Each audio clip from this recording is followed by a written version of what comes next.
I don't want no oil spoiling my shoreline. I like fish much better than crud. I like birds and things creeping and crawling. Won't trade no more oil for blood. The sun done give us all we need to make this country run. But that black demon oil's got us fussing and fighting, and I do believe it's time we was done. I don't want them nukes run by them kooks who think radioactivity is fun. No more three-headed frogs or kids with leukemia. Nuclear power ain't fit for a dog. The sun done give us all we need to make this country run. But that nuclear power's got us fussing and fighting, and I do believe it's time we was done. No nukes! Good morning, Toledo, and good afternoon, Columbus. Good morning, Bowling Green, and hello to everyone on the internet, wherever and whenever you are. My name is Joe DeMare, and I'm here with my wonderful co-host, Rebecca Wood. Yes, together. Who's woken up and remembered her name. Always a good sign Yes. that we're going to have an excellent show. Yeah, totally. Right, because those ones where you kind of forget your name, those those are the rough ones. Yeah, but this one looks great. Yeah. And so we're going to talk to you about ecology and the environment here on our show For a Green Future. And we're going to talk about these things and the ways that they affect you, your wealth, your health, your happiness, the wealth and health and happiness of your friends and your families, and the trees that are losing their leaves, and the bugs that are laying their eggs in the leaves that have dropped from the trees, and the birds that are going to depend on eating those bugs once spring comes around, and essentially everyone and everything, because, like it or not, all of us are wrapped up together here on this wonderful planet called Earth. And we have a really good show for you today on October 20th, 2024. We're going to be talking for just another 10 minutes or so, and then we have an interview with a woman named Randi Podladnik. And Randi is a doctor of environmental studies, and she basically is going to give us a report from Frackland, down in the southeastern part, in the eastern part of Ohio, where the frackers have run wild. And it's kind of a cautionary tale of what happens when the bad guys win. So, essentially what's happened down there is that the frackers have complete control of legislatures and regulations, or lack of regulations. And so she's going to tell us a little bit about her experience living in that area. Then we're going to hear from our wonderful, wonderful advertisers and patrons. And then, Rebecca, your turn at the mic after that. And what will you be talking about? Well, I will be talking about mudslides as relating to the area of North Carolina, unfortunately. They just had some. And they're probably going to be having some more. Oh, okay. This is what I found out. All right. Well, so that's a topical topic.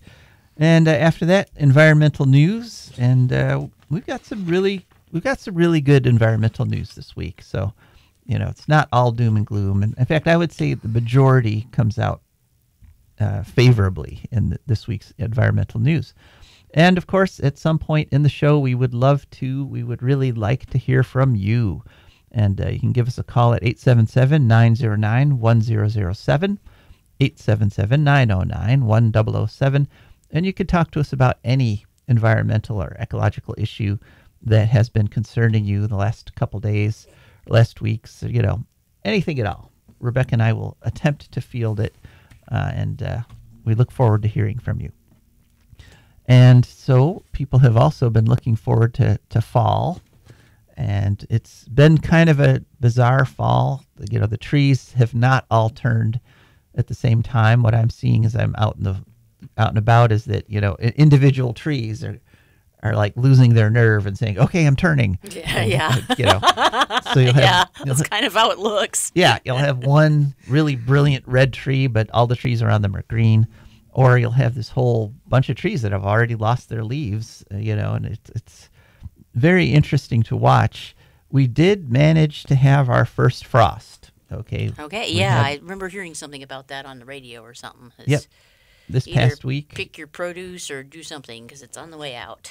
Yeah, yeah. So we did have a first frost, and although it's kind of interesting, I have green pepper plants, and the little ones were killed by the frost, but the big ones are still going, Okay. and it looks like they'll be able to produce some peppers this coming week because immediately following our first frost, we are having a really warm spell. This coming week, it's going to be up in the upper 70s during the warm parts of the day. 77, maybe 78.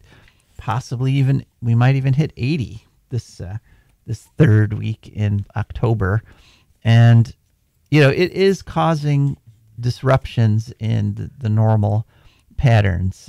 One thing I've noticed when I was out walking is that the sparrows in Bowling Green, anyway, have decided to go for another brood. They're nesting. They have little babies that they're raising here in October.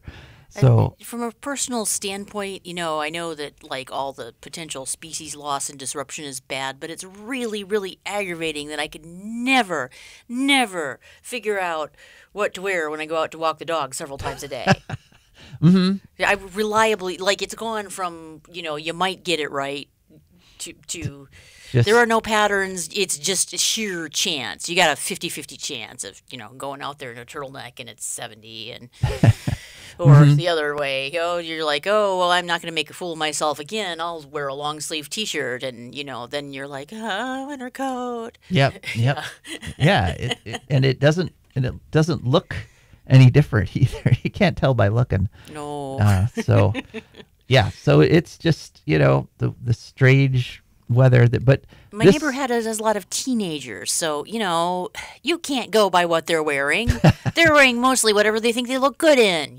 Right. Yeah. No, you can't judge. No. By what teenagers wear. No, you cannot tell what the no. temperature is outside No. that way. Very inaccurate Yes. way of measuring.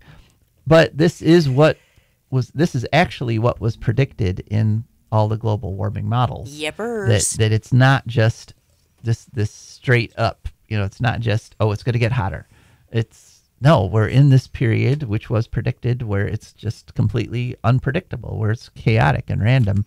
It's going to end up hotter. That's the whole thing about a climate prediction, is that it's going to end up much drier and hotter. But on the way there's going to be all kinds of unpredictable stuff happening. Yep. And it is kind of interesting also. I this past week I attended a lecture. Bowling Green State University has these, they're called science cafes, and they have them at their local coffee shop there, Grounds for Thought. And I attended a lecture on bird migration, which was pretty interesting. This fellow was talking about how birds figure out where to go, how to find, like, we have a population of Are they down to like just getting a little toy compass and spinning it at this point? Flipping a coin, maybe? well, he pointed out that they have the birds actually make this fantastically detailed map Wow. in their brains, and he knows this because he's been messing with their brains. He's been going out and catching birds and damaging their hippocampuses in order to prove. That's not nice. I hope he's got a place for those birds to live for the rest of their lives when they can't figure out how to migrate.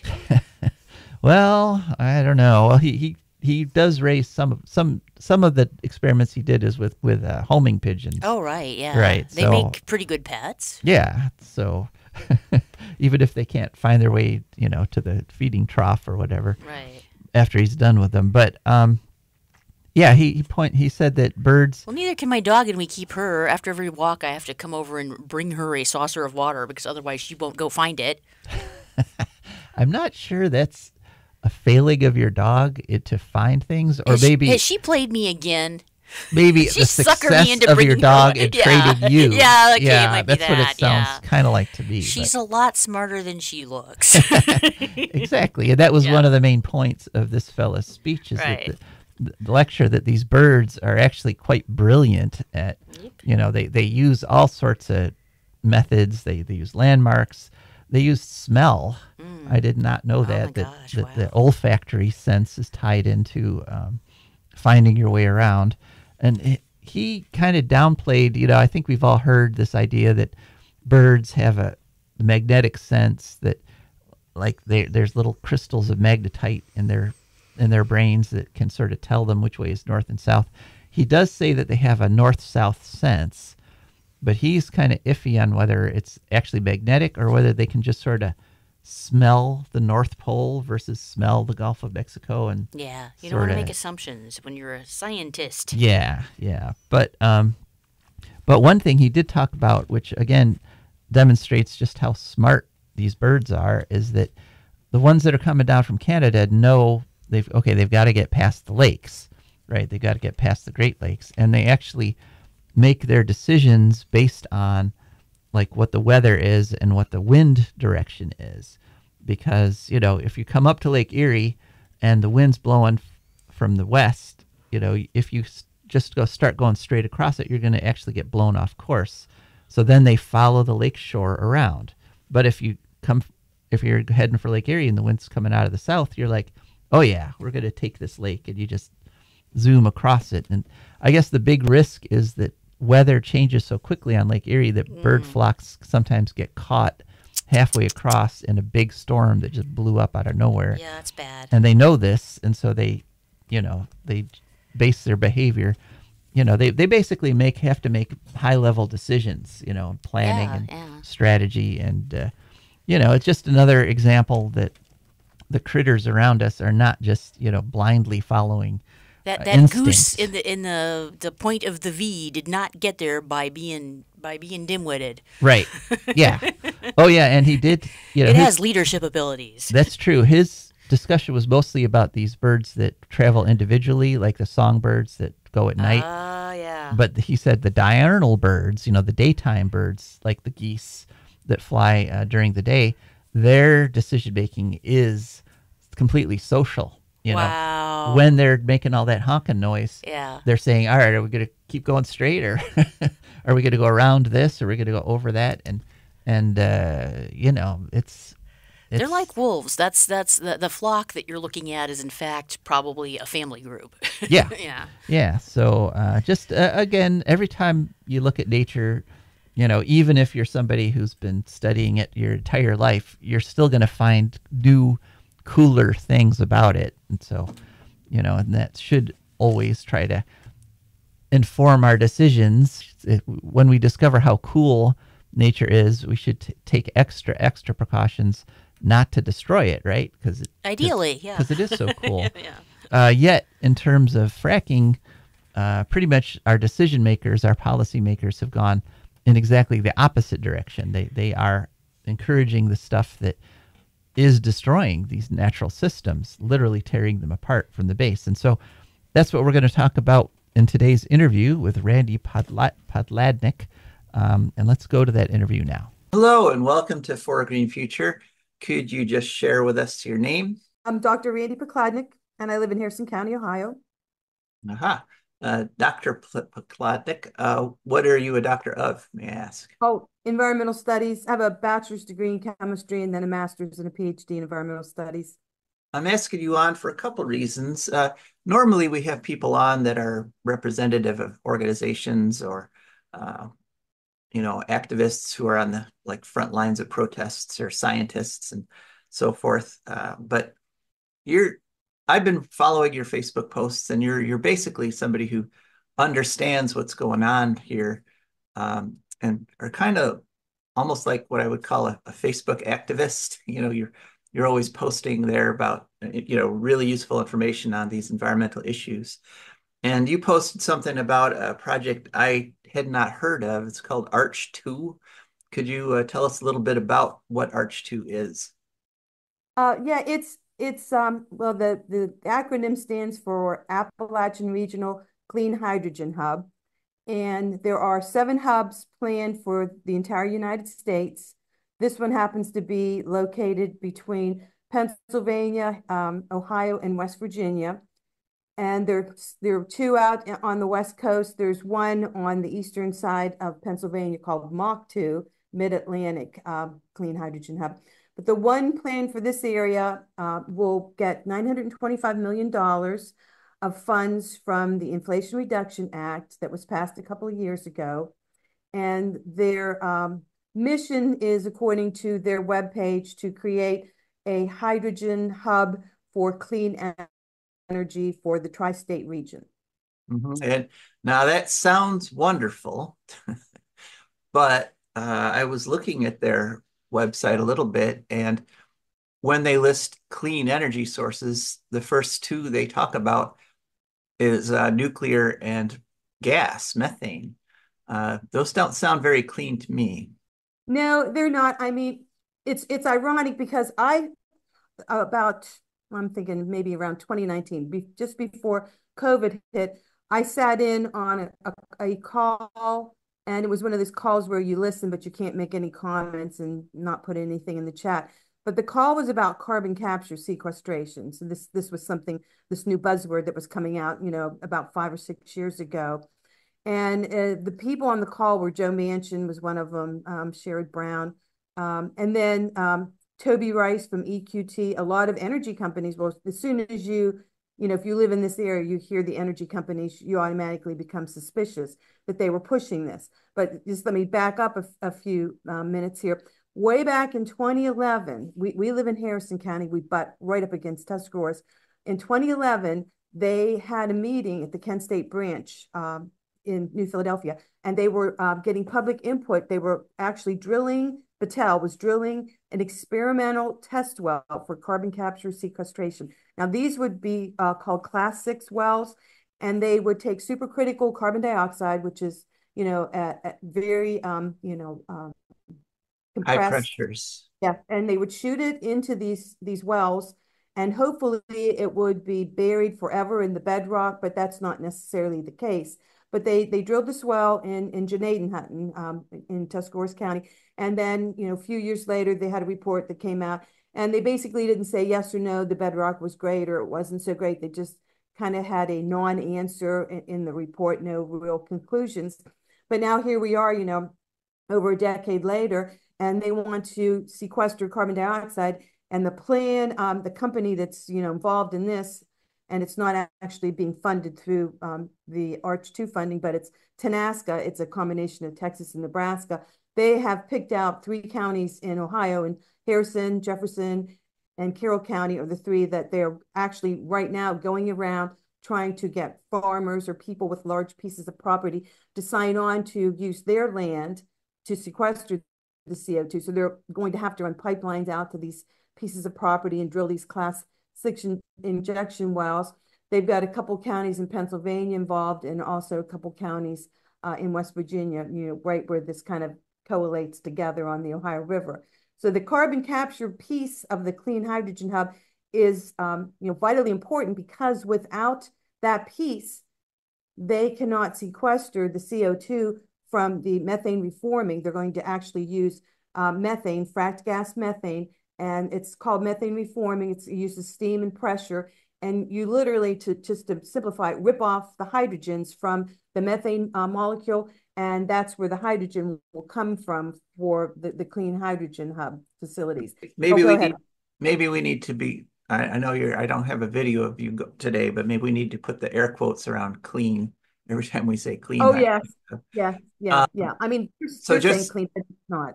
So just to back up a half step here. So methane comes out of the ground through fracking, which we know is a terrible process. And that's CH4, correct? And so this reforming you're talking about rips the hydrogen atoms off, and those get stored. And the carbon, you're left with the carbon, which basically becomes CO2. And so you have to do something with that, or or the whole pointless thing seems even more pointless. So yeah, and I think, like, if you go to Arch 2 has its own separate site, but then you can go to the Department of Energy and it has a site with all of the hubs together. But if you read the information that they've got up there, there's really only 9 million for the Arch 2, 9 million tons of CO2 that they can keep out of the atmosphere by doing this process. And that's just a drop in the bucket. In fact, I was looking up some data today, so I would have it handy. But they said with all 7 hubs, operating, that will be able to cut emissions by less than 0.5%. 0.5%. So I mean, it's a drop in the bucket. We would be so much better off. And this is one of the things that the activists are saying, using that money to jumpstart electrification of automobiles and to put in more solar panels on homes and explore more with wind energy. What this does, and this is, the main reason why I got involved is right now there's a fracking well being drilled just less than a mile from our home. This area is just Swiss cheese with fracking wells and injection wells. And now we're going to add CO2 injections to that.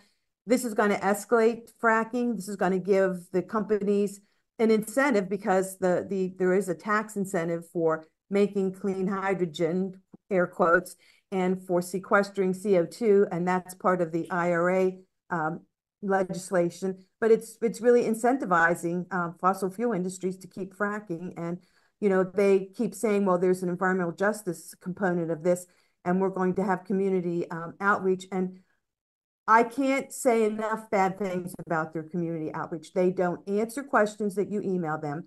I've been on 3 Zoom meetings with other people in the area, and they make sure that there's not enough time at the end of the meeting to really answer any questions for the entire audience to hear. And then we just recently heard that there are meetings slated for Ohio, and we've been told the one in Ohio is December 3rd, and I've heard it'll be at Kent State's main branch. Now I've heard it'll be at Kent State's branch in Canton, but there's no mention of these meetings on their web pages. And so the public is really being shut out of the process. So there's no community engagement. And what we're worried about is that these companies are signing contracts, getting projects in place, and then after the fact, we're going to be told, well, this is coming to a town near you soon. There's not going to be any chance to say, this is a boondoggle. This is a hoax. We don't want this. We don't need this. This is a waste of taxpayers' money. It's just ludicrous, in my opinion. Yeah, that kind of boggles my mind that a almost $1 billion is being spent on this Arch 2 thing. And you could put up a lot of solar panels for $1 billion. Right.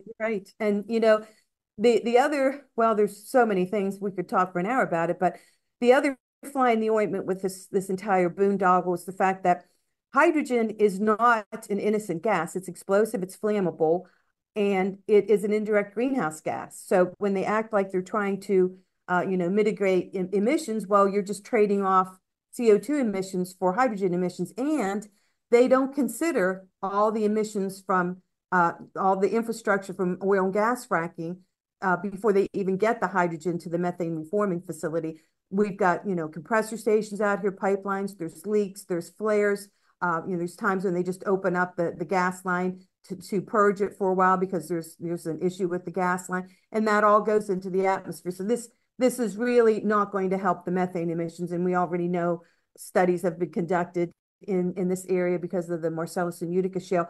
This is a hotbed of methane emissions, and it's mainly due to the escalation of fracking in the region.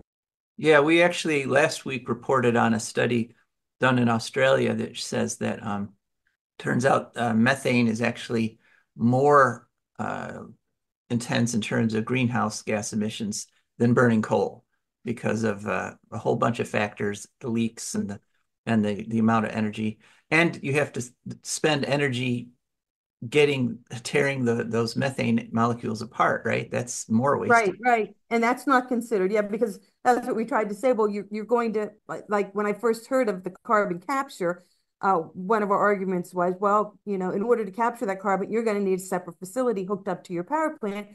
That's going to be run by gas. So how are you offsetting CO2 when you have to build a complete entity to actually capture the CO2? And the direct air capture, it just reminds me of something from a Dr. Seuss book. I mean, there's just such a small percentage of CO2 in the normal atmosphere, and you're going to try to capture those little molecules here and there with direct air capture. I mean, that is so energy intensive, it boggles the mind. So you guys down there, so Harrison County's in the southeastern corner of Ohio, right? Yeah, we're about midway. We're not like we're 2 hours from Athens. You talk about living with the fracking.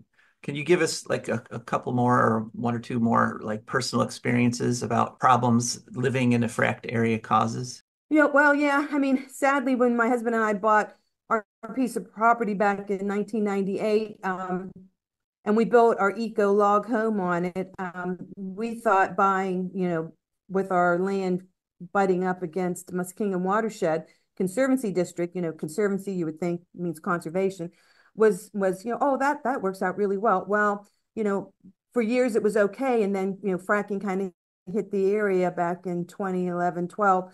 And then we had a deluge of people, coming, some knocking on the door, sending letters, calling you on the phone, trying to get you to sign leases.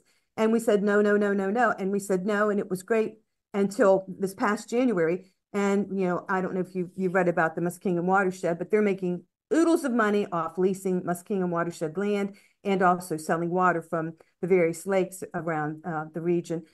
But they signed a lease agreement with Encino Energy in June of 2022 to lease out 7,300 acres. Well, unfortunately, once they did that, that put us on the target for Encino Energy.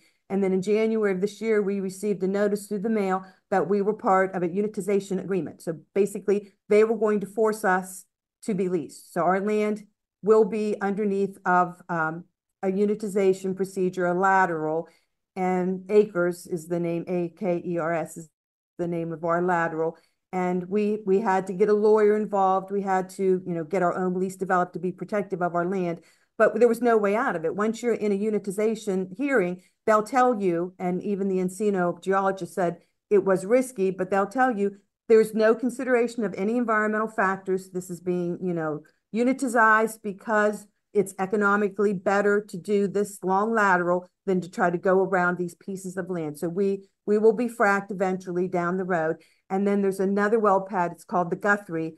That was also part of a forced hearing, and that is going to be on the opposite side of where our well pad will be. And this is going in the opposite direction, but it's about a mile. I mean, I could probably bike there on my bike. It wouldn't take me long to get there. But they just started construction on that. So yeah, it's ruined the area. I mean, I refer to it as a cancer on the landscape.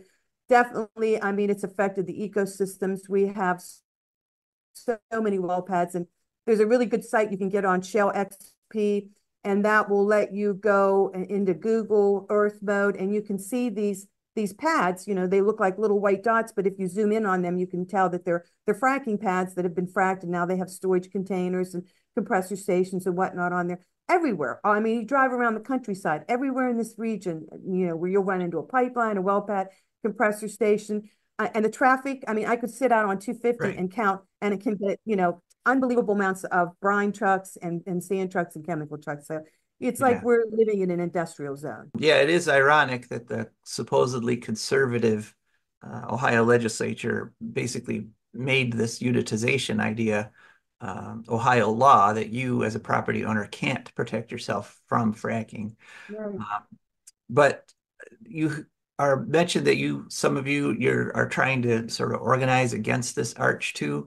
How's that going? What are you guys hoping to? Well, there's several grassroots groups I know that are trying to educate the public because, as I mentioned previously, there's no real community engagement. I mean, I don't even know, like, if I'd go to a county commissioners meeting right down in Harrison County in Caddis, if they would know anything about this and not involved. But yes, there are grassroots groups. They are trying to organize, trying to get educational meetings. I know ORV, Ohio River Valley Institute, is planning for a meeting in the springtime to try to get, a coalition of grassroots groups together, to push back. I don't know how successful we'll be. We're going up against the federal government, but people deserve to know what's happening. And this is always the case. We're the last ones to know about anything. I mean, the project's halfway done, and then you find out, I don't know if you remember the waste technology incinerator in East Liverpool, Ohio, but no one knew about it, in Toronto or Steubenville or Weirton until we saw the rotary kiln coming across the Market Street Bridge.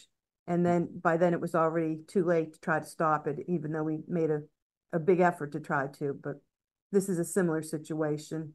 All right. Well, Randy, thanks so much. And thank you, folks, for listening to our interview. And yeah, so essentially, this is what happens when the bad guys win. They just destroy the area, and it doesn't matter, if you've got property rights. This is America. No, this is Frackland. Frackland's sort of different from America. So anyway, we're grateful for that interview, and we are also grateful to our advertisers and patrons. And let's hear from them now. For a Green Future is also brought to you by the Wood County Park District. The Wood County Park District is a natural resources conservation agency. They protect natural spaces, maintain quality green spaces, provide engaging programming, and they teach people to love and respect nature. They also restore wildlife habitats and lead people on outdoor adventures. Wood County Parks protects natural spaces in Wood County for all to enjoy from 8 a.m. to 30 minutes past sunset every day of the year. There are several ways to get a hold of them and find out what's happening. One is to call them at 419-353-1897. Another is to visit their website, www.wcparks.org. The website again is www.wcparks.org. They are also available on all social media, Instagram, Facebook, Twitter, and many others. Just search for WC Parks. That's the Wood County Park District, and we're very grateful for their support. And we're also grateful for the support of our patrons. And our patrons are wonderful people who've gone to patreon.com, that's Patreon, searched for For a Green Future, and up popped our wonderful Patreon page. They looked through and picked a membership level that matched their budget. We don't want anybody to suffer here, but we do want some help. And now a little bit comes out of their accounts, comes over to us every month, and that's how we can afford to keep this show on the air, where you hear wonderful things that you won't hear anywhere else, including Rebecca Wood's weekly topic. So what are we talking about this week, Rebecca? All right. Well, today we are doing a segment I call mudslides. Definitely not just a fun cocktail. Okay. Yeah, this was inspired by my roommate, who has a friend named Roxanne Coons from one of her military retreats that she met, who is a veteran and is currently running around, I think, North Carolina and other places doing sort of freelance disaster relief. Not uncoordinated. She's basically kind of hiking up to wherever she sees a group of people with tents or vehicles or whatever and being like, hey, what you need done? And doing it. So, yeah, she's been posting online, and she mentioned some interesting things in her latest little sort of daily live update that she does. She's coming to us live yesterday from the Swannanoa area. They roughly go by the name Civilian Disaster Relief, but it's not actually a group with any kind of legal standing or, they don't have tax exemption. They've not filed anything. They're just doing stuff.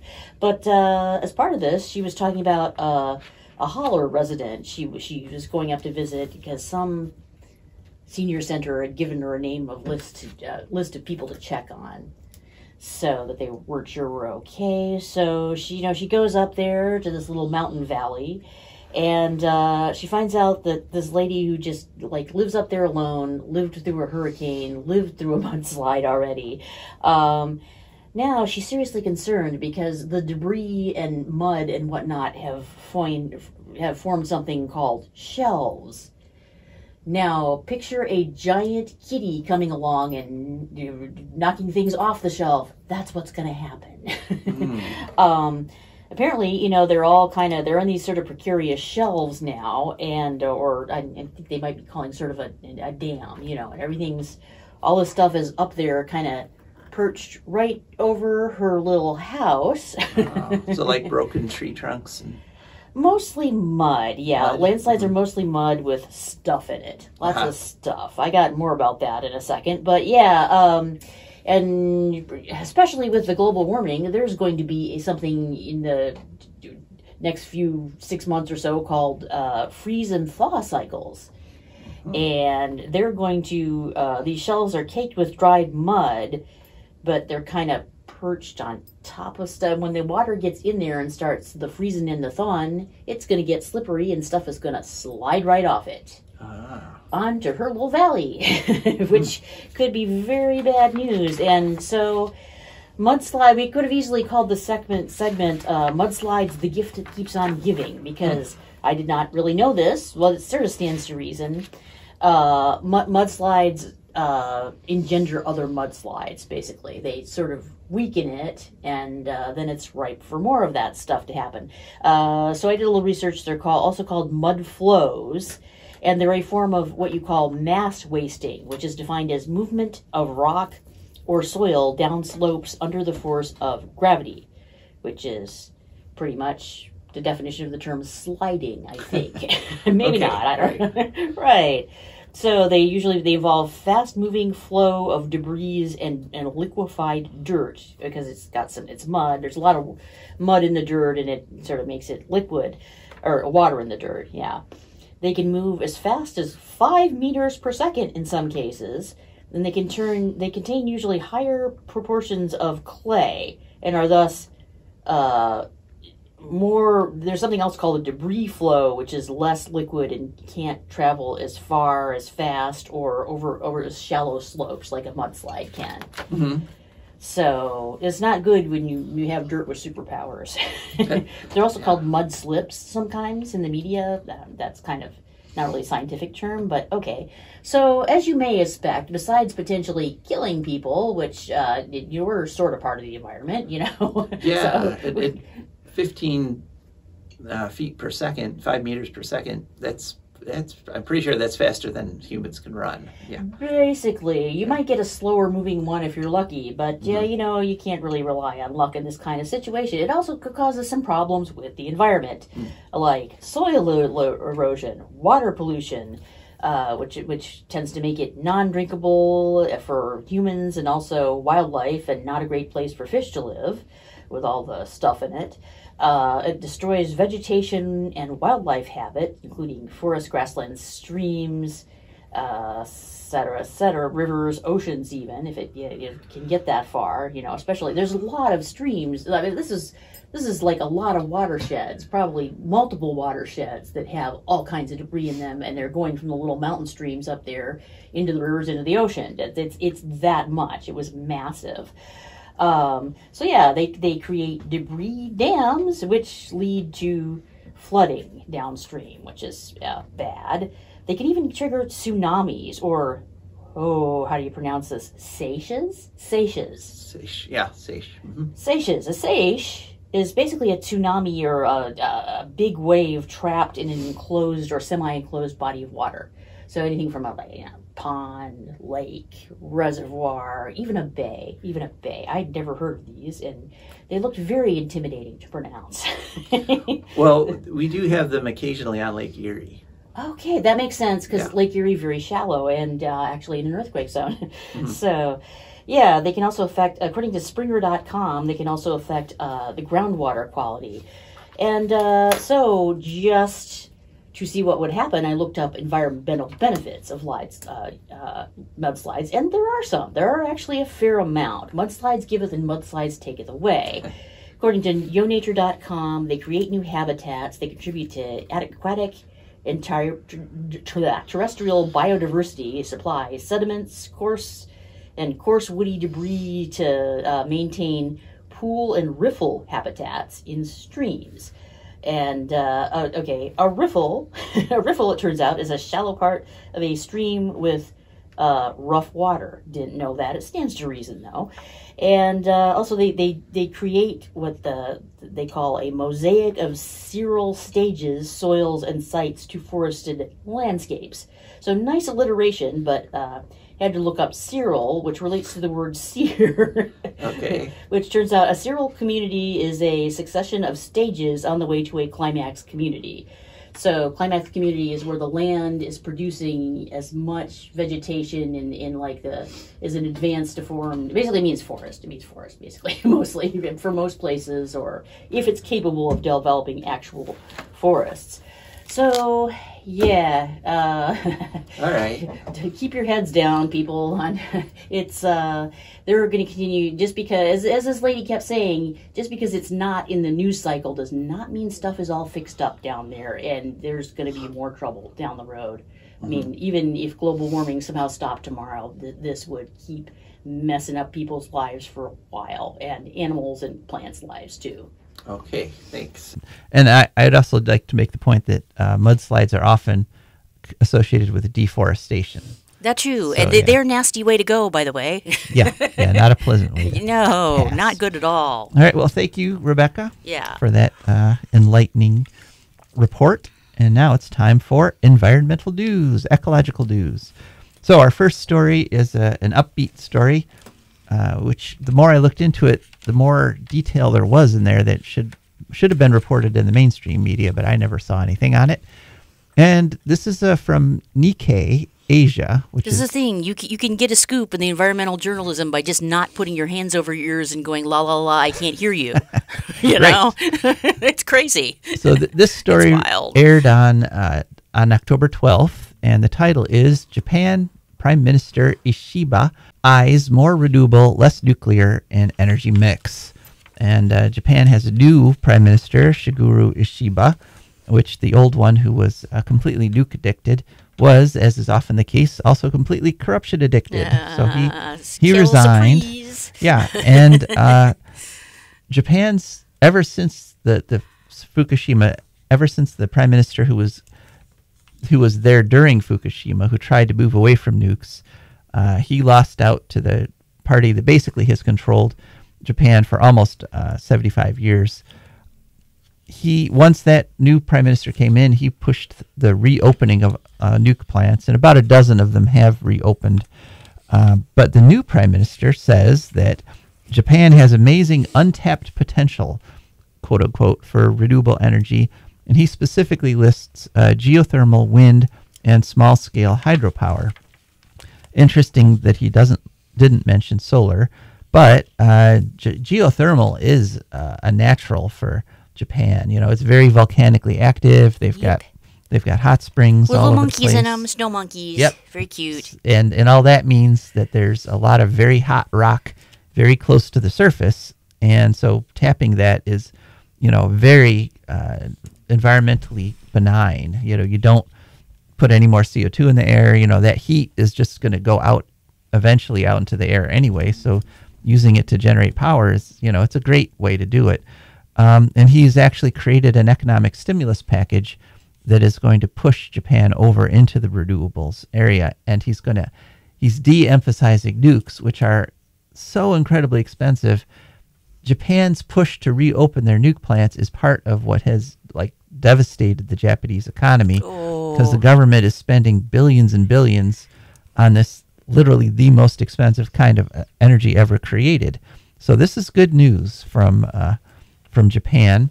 And the interesting little rabbit hole that I fell down researching this story is the reason that Japan has decided to go this way is because there has been an agreement signed by Japan, Australia, and the Association of Southeast Asian Nations, or ASEAN. They have a 10-year plan to reduce global warming, to reduce greenhouse gas emissions. And no 10-year plan to reduce emissions can include nuclear, since nuclear takes more than a decade to get going. ASEAN consists of Indonesia, Malaysia, Philippines, Singapore, Thailand, Brunei, Vietnam, Laos, Myanmar, and Cambodia. So this is pretty much everybody in Asia, Southeast Asia, who isn't China, got together and have signed this amazing 10-year plan to reduce greenhouse gas emissions. And they're doing it partly to counter China, because right now almost all the real progress in reducing emissions has been in China and by China, because they're putting up windmills and solar panels at an astronomical rate. They're also building a few nukes, but even in China, nukes take a long time. And it's also in opposition to or in place of the U.S., which, Biden has repeatedly said he wants the U.S. to be a leader in renewable technology, in, climate-friendly, non-CO2 emitting technology. But he's put all the U.S. money into nukes, which take forever, and they're, it's just that the Asian countries understand they don't have that kind of time and money to waste. And part of the reason is that Japan just got hammered by another super typhoon. Oh, dear. Back in August, actually. It was called Shanshan. And, if you're looking at your country in ruins and, the U.S. nuke salesman comes along and says, oh, we can help you. We just need a decade. Yeah, thanks, buddy. Yeah, Thanks a lot. Finally, Japan has seen the light and is moving towards actual renewable energy that can be deployed in time. And our next story basically proves this point. And this is a story that was from Renew Economy on October 20th. Title, Rooftop Solar Supplies More Than 50% of Main Grid's Power Demand for the First Time. And this is in Australia. So last week, there was a point at which just rooftop solar panels, that's it, not big solar fields, not, wind turbines, just the rooftop solar provided 50.4% of the entire energy need for the entire continent of Australia. And Australia has, that happened on October 12th. Australia has 23 gigawatts, 23 nuclear power plants worth of rooftop solar, which is expected to quadruple in the next couple years. And so one of the great things about it is it causes lower costs in the middle of the day, because that's when the solar panels are putting out the most power. And so that pretty much eliminates peak pricing, the idea that, we're short on power, let's pay lots of money for whatever electricity we can get. And instead what's happening is coal and gas emissions are dropping because the rooftop solar has increased. In fact, coal dropped to below 50% average supply of electricity in Australia. And actually, for the first time ever, it dropped below 25% of the instantaneous power. In other words, the continuous power. So coal and gas are both losing to rooftop solar in Australia because coal and gas suck. And part of the reason it was able to meet more than half the demand is that this did happen in the Australian spring. It's our fall for us, it's spring for them.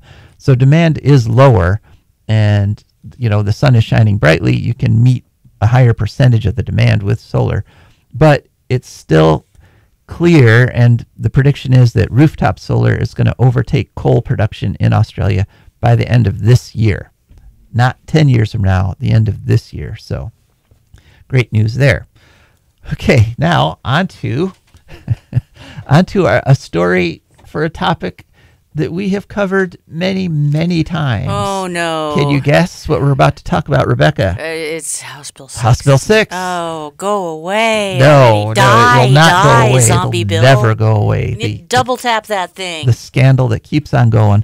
This is a story in Energy News. It was a newsletter from Energy News Network that they sent out on October 15th.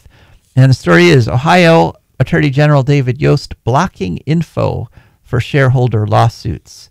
That's nice of him. Shareholders are trying to sue First Energy and Chuck Jones, who was the CEO, and Michael Dowling, who both worked for First Energy during the whole House Bill 6 scandal, because they're saying, look, you guys hurt us financially by engaging in this huge corruption thing, and it hurt your share prices, and we lost money. So, you owe us.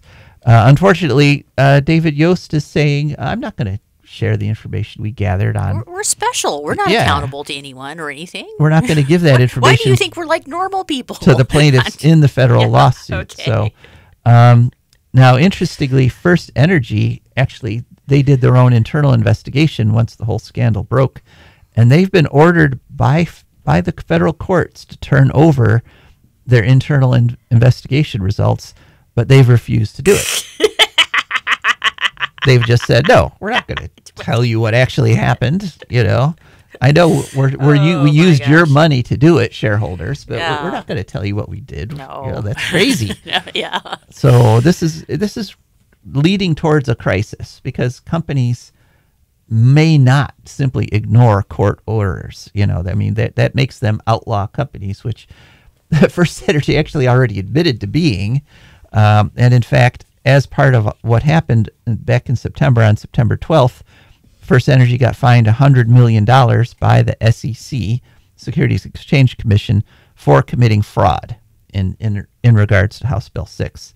Now, to put that in context, their profits in 2023 were $1.12 billion.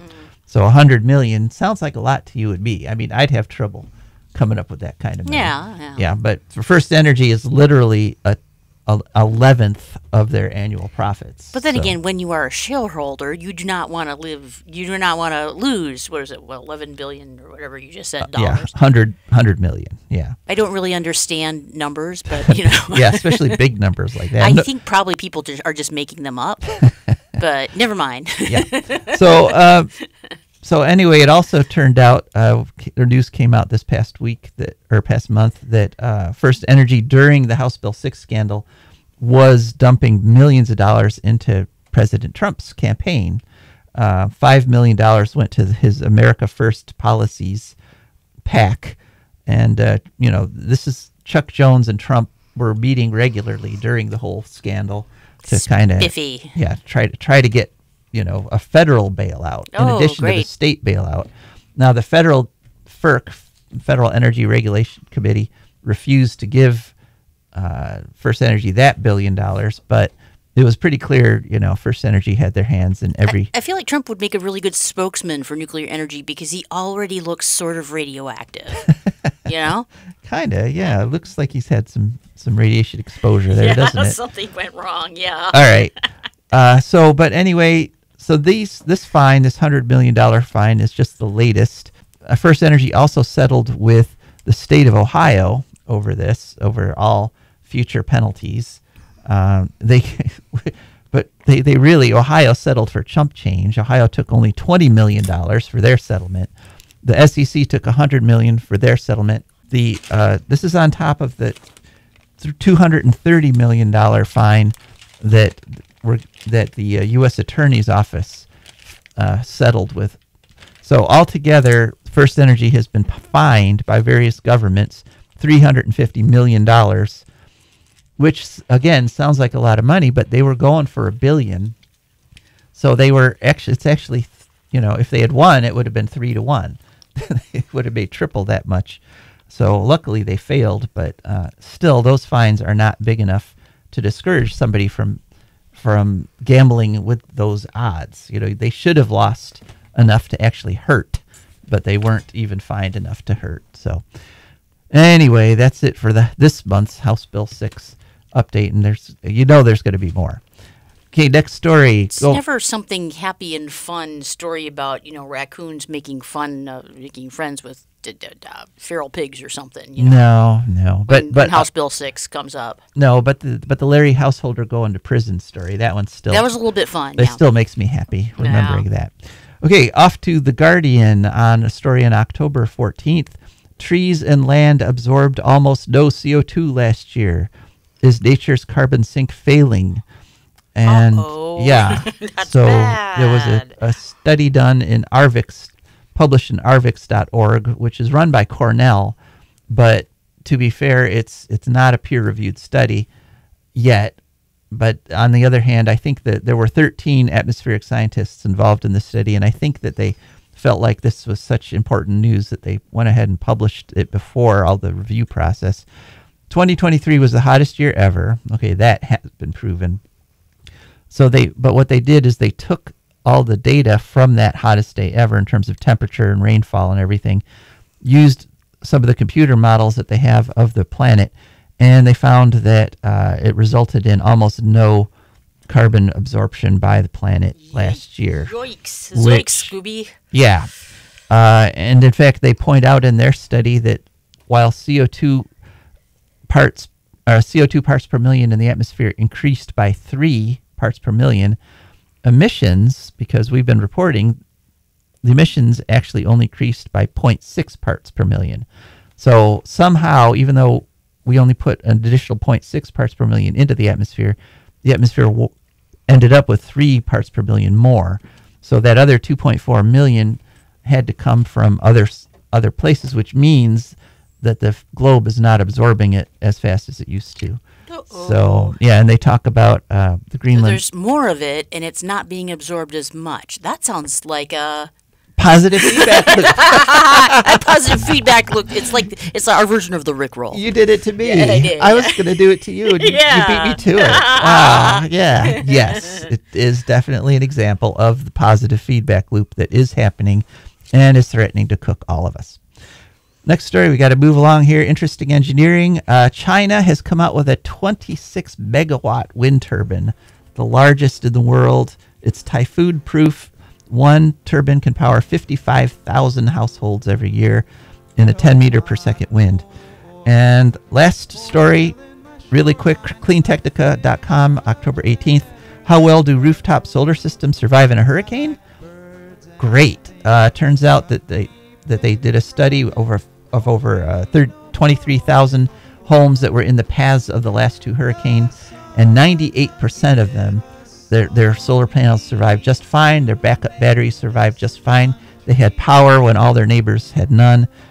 So these pictures, these memes showing solar destroyed by hurricanes, 98% of the time you're going to survive, and you're going to have power when your neighbors don't. So go out and get those solar panels. Do it now, because if you wait, you might not be able to. You might lose the opportunity. That's it for this show.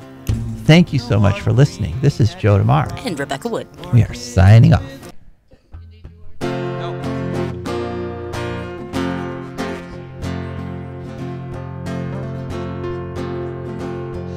I don't want no oil spoiling my shoreline. I like fish much better than crud. I like birds and things creeping and crawling. Won't trade no more oil for blood. The sun done give us all we need to make this country run.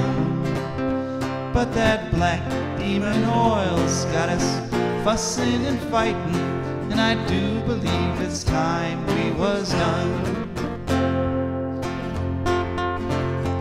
I don't want them nukes run by them kooks who think radioactivity is fun.